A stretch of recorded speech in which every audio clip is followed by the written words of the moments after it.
Hello, ladies and gentlemen. My name is Buddy, and welcome back for another episode of TEW. This time we are on TEW 2016.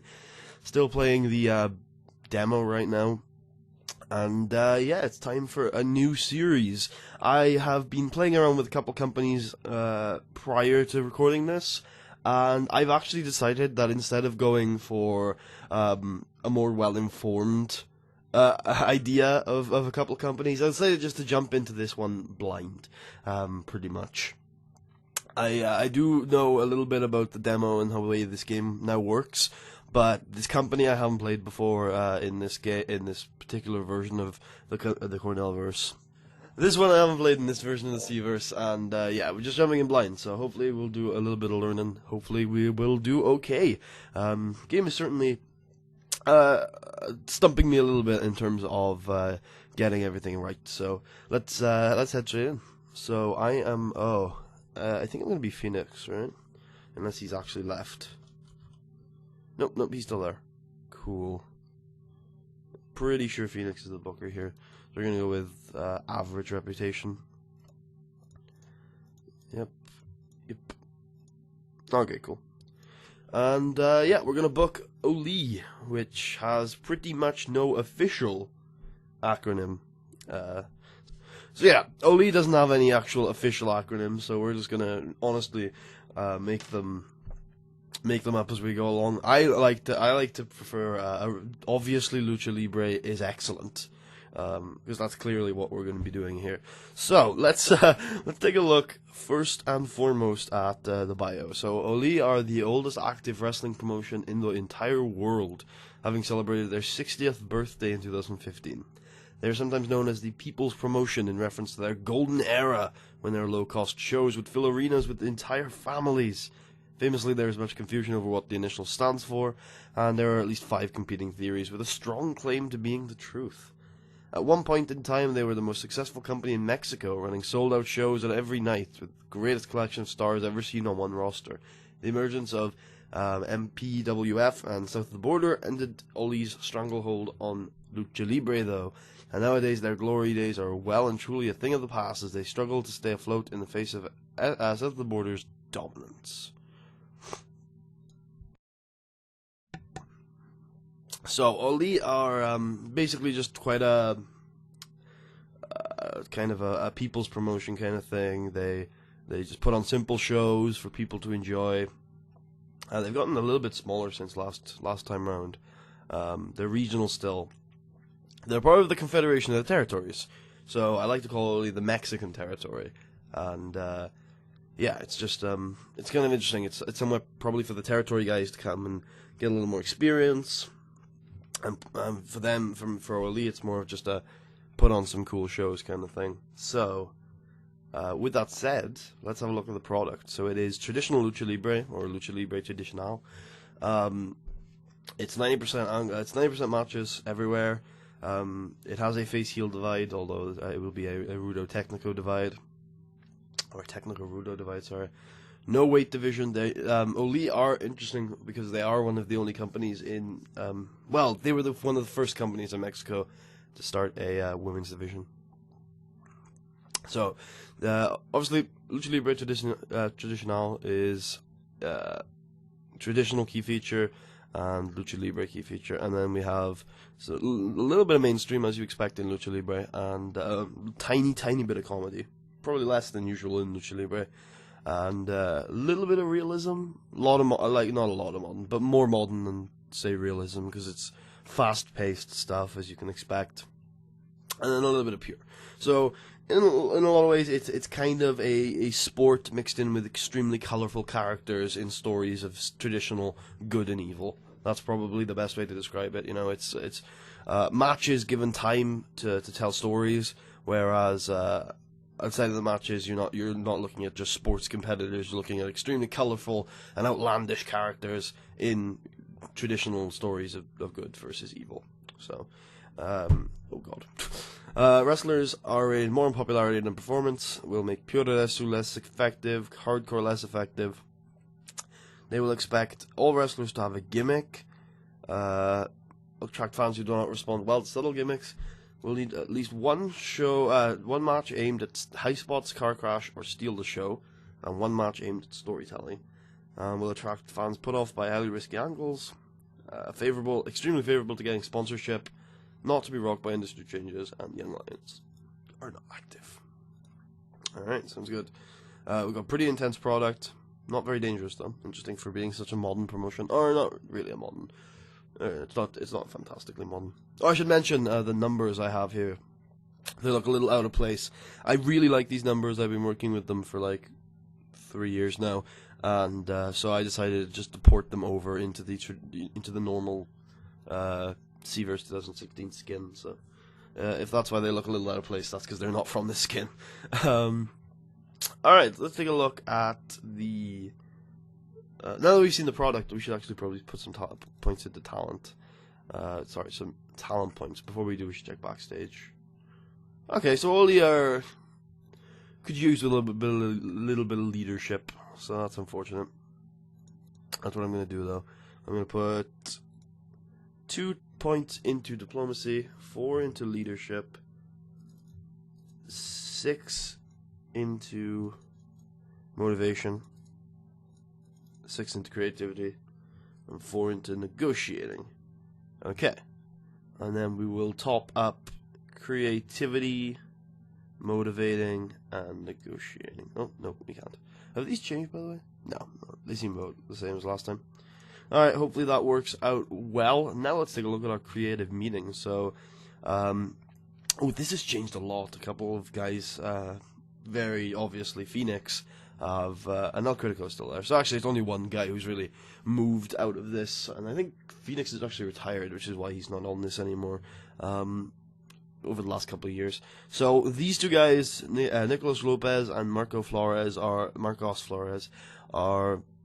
some of the biggest stars in Lucha Libre. One of them actually is huge. Is it you?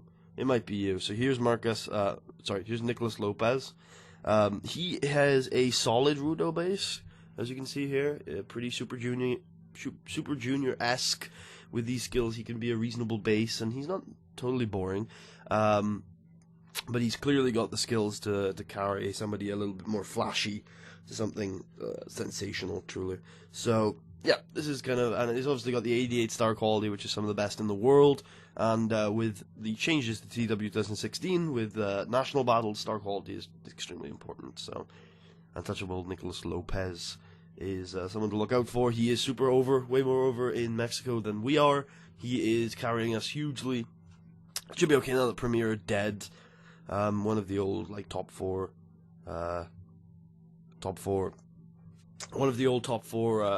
Mexican promotions. Sorry, or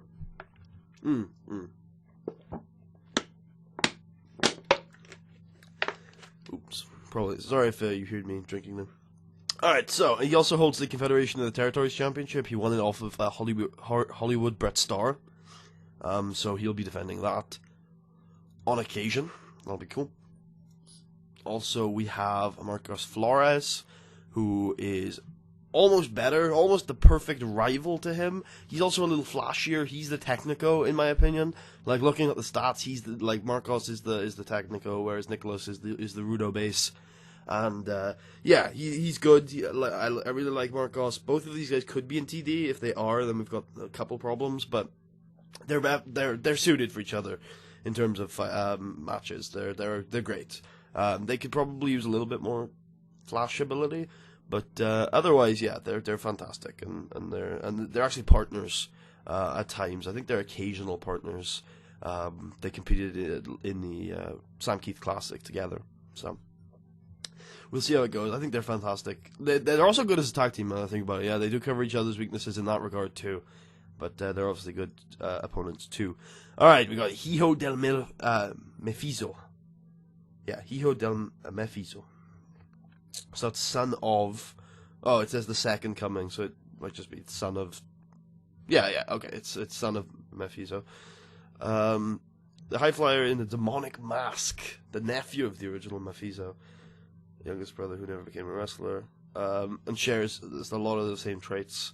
While he's not a great worker, he has great charisma and natural ability to suck the audience in. Oh, that's good. Yeah, okay. Yeah. This guy looks a lot like Buff. Buff something. Buff Martinez, I think his name is, in 21CW, who has always put on some really good matches, despite being not the best worker, because he has the charisma and the star quality, well, the, second tier level of charisma and star quality to really put it on. Very clearly a Rudo. Doesn't have the technical skills to be a great base, but he can brawl.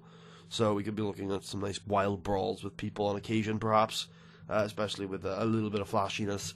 He's also not very strong. He's obviously got a lot of problems, but he's a strong asset, would be the best thing to say with him. He's also the current world champion, and he's more over in the company, so it'll be useful to have him around.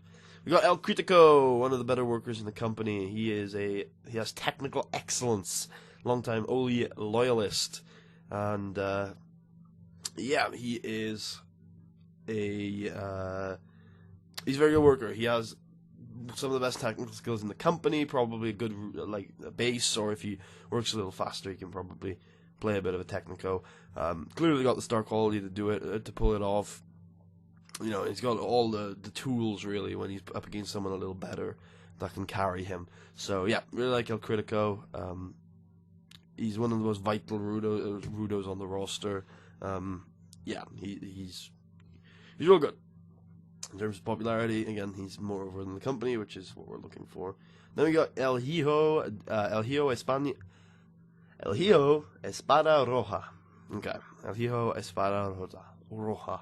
I'll just call him Roja for short. Is the second generation luchador Rafael Najar. His father, Manny Najar, was the original Espada Roja and wrestled in Mexico during the late 1970s and 80s.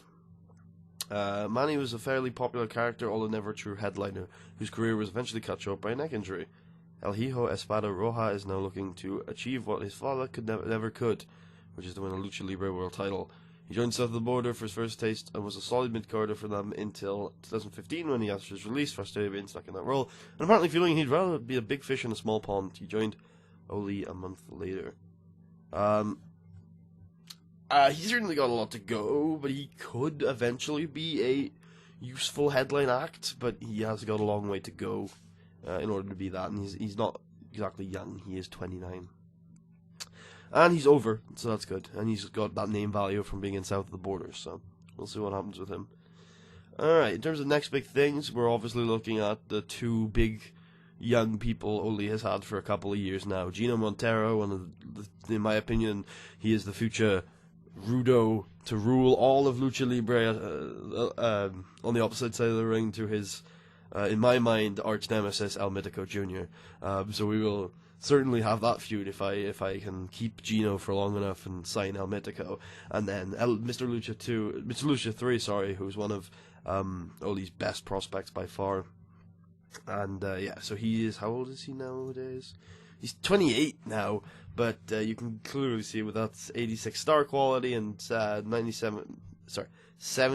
charisma and the flashiness that he could be really good. He's got all the skills he needs to work either Rudo or Technico, and he's great. Like, he's really good. He needs to improve, obviously, but he's not too far off of being a top act, and he is on next big things, which means his pop cap is probably pretty high. His pop is already pretty good. And then this guy often develops into something interesting for South of the Border when he goes there, if he goes there. We got Extraordinario Jr. Extraordinario. You'll have to get used to that. Again, he's a little rough around the edges, but he's got the charisma and the star quality, and he sells real well, which is good. He's probably the Technico more than anything else, with the selling and the high flying with not much else skills. But we'll see what he develops into. He is 27, so yeah. We've also got Aguila Azul Celeste. Just call her Celeste from now on. She's really consistent, and she has some really nice Lucha Libre skills to the right there on the top row. Her charisma and star quality are unfortunately really low, though, so I'm not sure how far she will be able to go. How old is she? She's 27. Then we got Gino Montero, one of the hottest prospects in Lucha Libre. He is 26 now, and yep, he's excellent. He's like a couple points of star quality off of being able to call big game matches as much as he wants. Got 86 star quality and 83 charisma. That top row is beautiful. He's, fantastic. If that consistency can get to where it needs to be, then you're looking at one of the best luchadors of all time with Gino. I genuinely I know he's better as a technico than a Rudo, but I think Gino is is going to be like the best lucha Rudo of the generation if he can reach his potential. So we got Fantastic for Azul. We've got Fantastic for Extraordinario.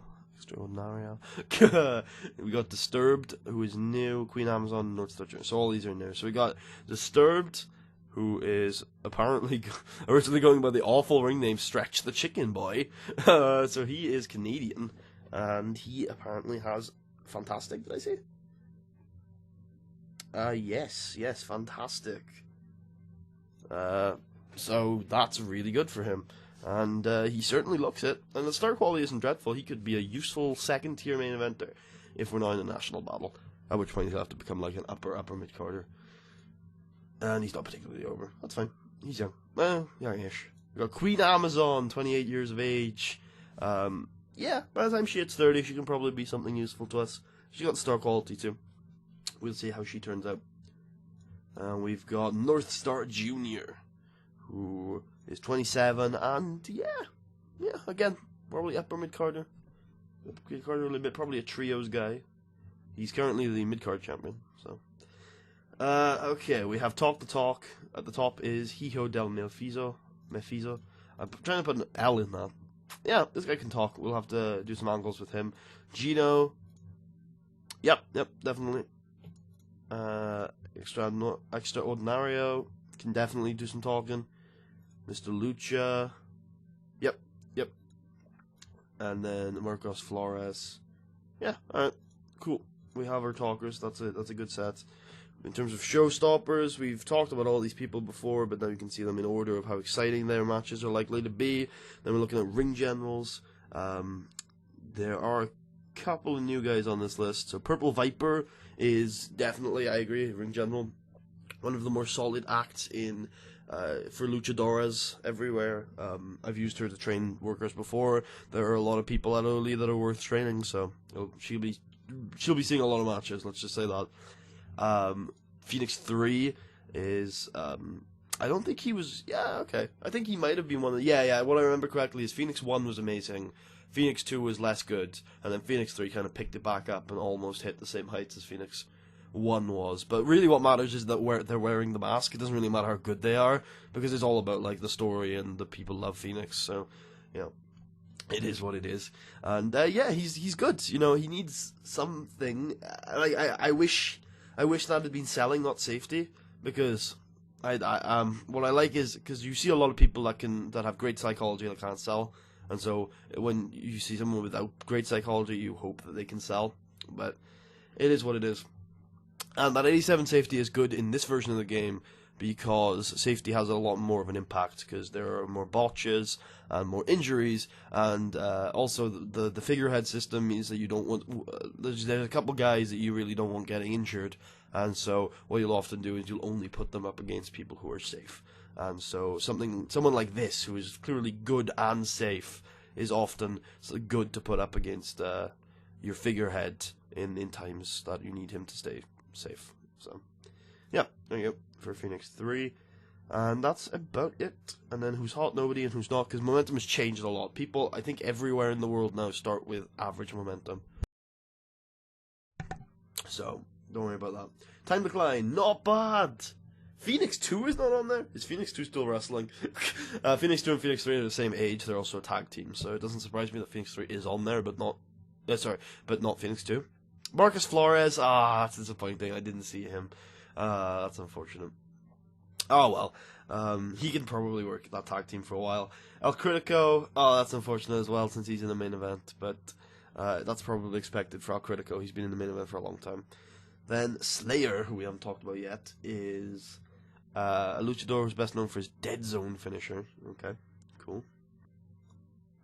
And yeah, he's a really solid guy. Probably going to train some guys now. I know he's in time to climb. In terms of hidden gems, you're obviously you've got El Mítico Jr., you've got Guerrero Muerto. Those are two guys that I know. The rest of these I'm not too familiar with. But yeah, that's basically a quick overview of the roster. Let's take a look at the storylines. We got the Devil's Reign. Hijo del Mephisto sent shockwaves through OLLIE when he won the Universal title from legendary Marcos Flores in December of 2015. Marcos has vowed to get the belt back, but faces a sinister foe who seems to have an endless supply of fiendish tricks up his sleeve. Okay.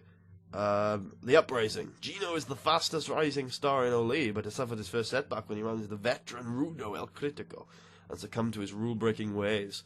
Has Montero's rise been stopped, or will he come back even stronger? Tiger. Nicolas Lopez was firmly in the hunt to regain the OLLIE title before Silver Tiger's interference cost him 2 crucial bouts against Hijo del Mephisto. 2 of the big stars of OLLIE now face off in a heated rivalry. Okay. So storylines basically are Hijo del Mephisto and Marco Flores for the main title, with the storyline being focused around Hijo del Mephisto being a first-time champion, whether he can keep it, how, what he's got fiendish tricks up his sleeve, what kind of Rudo is he going to be in the main event. With the Uprising, we've clearly got a simple little feud between a rising star and a declining star, really, and so it'll be a simple couple matches where the two kind of trade wins until Gino probably takes the win in the end. And we got this feud with Nicolas Lopez and Silver Tiger, which I think will take the back seat in a lot of shows to Nicolas's defense of the Confederation of Territories title. So that's our storylines. The OLLIE Hall of Fame has Phoenix 1, Mephisto, look, that's the original guy. He was good, yeah. That's all we can really tell, but yeah. El Patron, who is missing. Is he still missing? Yeah, he's still missing. El Fantasma. Yeah, that's not hard. El Fantasma. The Ghost.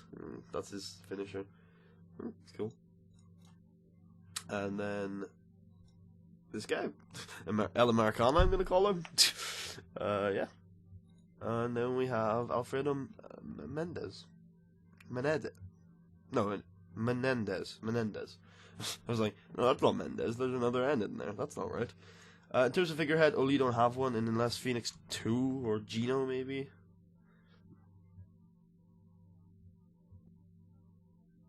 No, I don't think so. Maybe if Nicolas beats a few people. And also injury prone, so yeah, I don't think we've got a figurehead in here. Maybe one day Gino, though. Or maybe one day El Mítico. So, in terms of titles, we have the Campeonatos de Parejas OLLIE. I think I spelled that right, which is the pairs champion. And then Campeonatos de Trios OLLIE, which is the, Trios Championship, is translations for those. You got, Campeonato de las Muertes? This is going to be awful. I don't know the translation for this one, but it is female only, so I assume it is female championship or something. Then you've got Campeonato. There you go. Campeonato de Universal, which is the Universal Champion, and then Campeonato del Mexico, which is the Mexican champion. So the Universal title is the main event title. The Mexican title is the mid-card title. The Muertes title is the female championship. Mueres. I'll look up translations for that off screen. And then Trios champion, obviously, and Parejas is pairs, so tag team. So there you go. That's the title scene for OLLIE. And yeah, we have one of the biggest titles in the world here. Fantastic prestige. Probably won't stay there. I've noticed prestige in this game is really flexible. I have one bad match and it's down to like 85. So we'll see what happens with that one. We also have another title though, and we have the we also have the Confederation of the Territories World Heavyweight title, which is currently on one of our guys. So that'll be something to defend. And then we got the World Tag Team titles, which are currently held by the Ring Generals. and we might possibly have a couple matches for that in our Fed as well. I should mention the Confederation of the Territories. It is, we've seen it before if you watch my Mall series, it is basically a territory system. It is a overarching body that means that 4 or 5 companies, roughly, will not be able to compete with each other and can lend talent. And these companies are usually regional companies serving only one area, and that's, you know, it's a territory. It's what it is. Oh yeah, there it is. It's 5 companies, and the companies are in the U.S. You've got the California-based Coastal Zone Championship Wrestling. You've got Mid-Atlantic-based Mid-Atlantic Wrestling, and you've got New York City-based New York City Wrestling. You've also got Canadian Charisma Championship Combat 4C, who are based in Canada and don't really have any limits to where they can expand in Canada. But you know, you would assume if another Canadian company joined the Confederation, you know, you would assume it would be in spirit that they wouldn't expand into their territory. And then in Mexico we have OLLIE. I'm going to add 2 new territories if I can, because I think they're good and they're not areas currently covered by the Confederation. We've got Angel Athletic Association in Washington State, and we've got Queens of American Wrestling in the South. So yeah, we now have 2 female additions to the territories, and yeah, I think I like adding those 2. That makes it feel complete to me. And I also like adding a women's title, so I'm going to. So we go Confederation of the Territory, women's. Let me go generic, women's, and there we go. That's what I like to do. Singles, gender, female only, main event. Boom. There you go. We have a women's title for us or any of the 2 women-only feds to use. Alright, cool. I think that will just about do it. We have a working agreement with CILL. Broadcasting-wise, we don't have any deals, so we're just going to be running events, which right now we only have these events, but we'll add monthly ones to go along with them. National battles-wise, we have a decent amount of actual drawing points. That's really surprising to me. Also, stables, we don't have any. Yeah, I think that's about it. I think we can pretty much wrap it up. Our announcers are good for this level.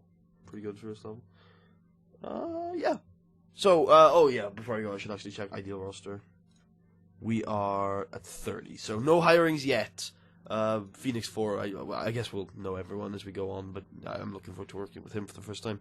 No hirings yet, but anytime someone's contract comes up and they're worse than El Mitico, we will be hiring El Mitico. So that's something to keep in mind. He's the one guy who I really want to hire. We might also hire Nigel if he's active here, but aside from that, we'll just be looking at young Mexican talent that can do a job. So, thank you for watching, hope you guys enjoyed, and I'll see you next time for the booking of the first show. Peace out, fools.